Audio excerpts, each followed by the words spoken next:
These are unexpected stories about ice cream. In 2023, this pint-sized newly crowned king and queen were greeted by a throng of school children, and the boy gave this proclamation. Free ice cream for everyone. Would you try ketchup-flavored ice cream? In 2022, the Ice Cream Project in London took foods and condiments from our pantries and turned them into unusual cold treats. This is all about elevating the everyday flavours. So we've taken British store cupboard classics and turned them into ice creams. So we have flavours like Heinz baked beans, mayo, ketchup. We also have Quaker rolled oats, PG tips, all of the fun things that you usually get in your store cupboard. I've tried mayonnaise and ketchup so far. The mayonnaise wasn't good. The ketchup's a bit better, but they're not as sweet as I would like because I've got quite a sweet tooth. There's lots of weird flavors. Today we've made a few different flavors. The first one is pumpkin and peanut butter. And that's inspired by a dish called Nopi from Zimbabwe. From 2022, you've probably never had an ice cream like this before. Tapiwa Guza says that it's because it didn't exist, and that made him think, why not? As an ice cream maker, he took inspiration from his culture to change the ice cream game in his shop in Cape Town, South Africa. For the first 8 years, I never made a single African flavor. Then one day I saw some things from home, like popped maize, like maputi, some peanuts, and I was like, oh, what if I put that into ice cream? And it was the first time I made ice cream that spoke to my identity and my history, and I was like, I should make more like this. Lack of cultural representation in ice cream flavors was something other Africans say they noticed too. Growing up, we knew that ice cream can be vanilla, something that is just not from here. Now, if you eat something like Sam, it's something that we grew up eating. At the same time, it just makes you connect. It connects you with your childhood. Guza's inventive flavors had customers coming back for more. To eat an ice cream with African flavors is just so heartwarming. I mean, to be on the continent, to be experiencing flavors that are from here. With the culinary scene constantly evolving, Guza said there is no reason that Africa should be left out. We need to correct this narrative that things from Africa are second rate, or they're not as important, or they're not as valuable, or they're not as delicious or accessible. So I started to try and address that problem I was seeing in the world where we as Africans don't value ourselves, and consequently we don't get to enjoy our own foods as much as we should be.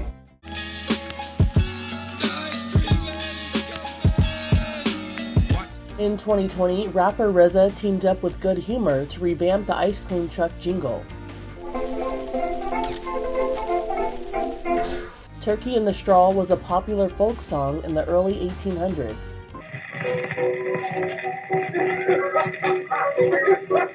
Around the same time, blatantly racist versions of the song, like Old Zip Coon and N-Word Love a Watermelon, pushed negative stereotypes of black people. White actors in blackface used the songs in minstrel shows. Good Humor, who is originally the company that started ice cream trucks, but they got out of that business, but they continue to make ice cream products for many trucks across the country. And they was informed about the song, the racist backdrop. They didn't create it or anything, but when they was informed of the history of it, they wanted to do something about it.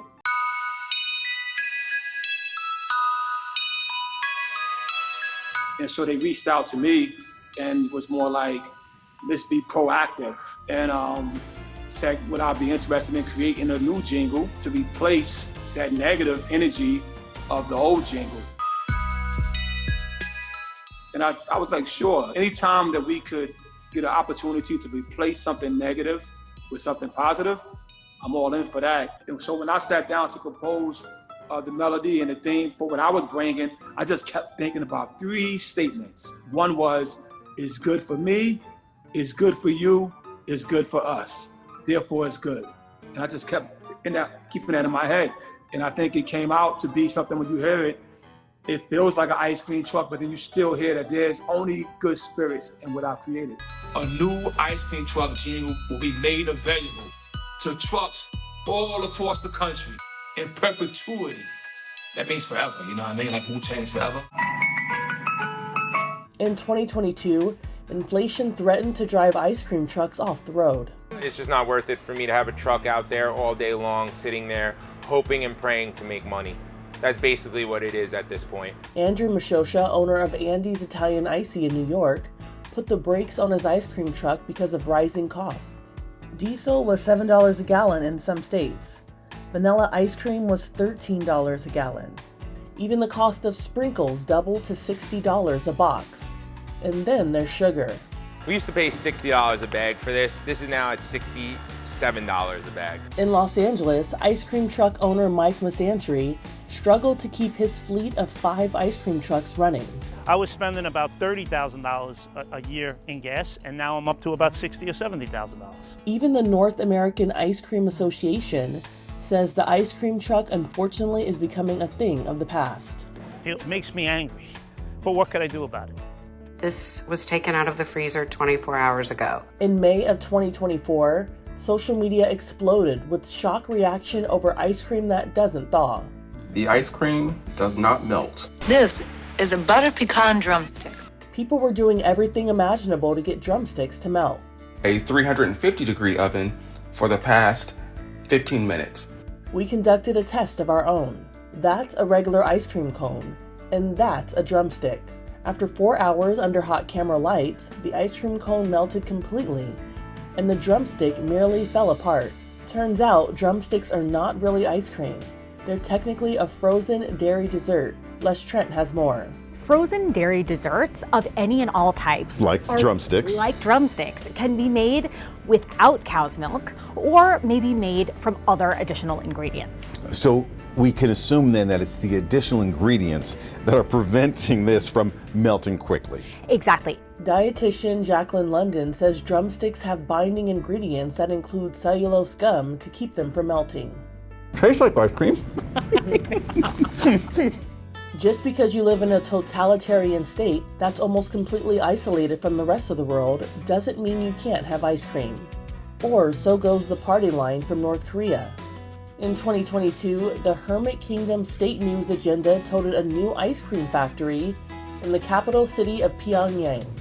The Taesongsan Ice Cream Factory allegedly produces what one engineer calls high-quality ice cream as well as various kinds of no-sugar and zero-calorie drinks. Some of those alleged products were shown in footage provided by North Korea. In 2023, store employees put security lids on pints of high-end ice cream. It says the lock will be removed at checkout by a store associate. It's a high theft item. People come take 10 and run out of the store. This Manhattan drugstore protected its ice cream with a heavy-duty chain and padlock. Another store used a lock on its freezer door. Thanks, man. Appreciate it. Sabia Vargas has more. Ice cream thefts can be a real moneymaker for shoplifters. Police say they steal the pints in bulk, store them in coolers, and then resell them on the cheap to mom and pop stores. There's a black market for ice cream. You could stand on the corner and you could sell ice cream for $1 a pint, and people will buy it if it's a name brand. It's a big problem. It's a shame. It really is. This is what the world has kind of come down to, and that is a little sad.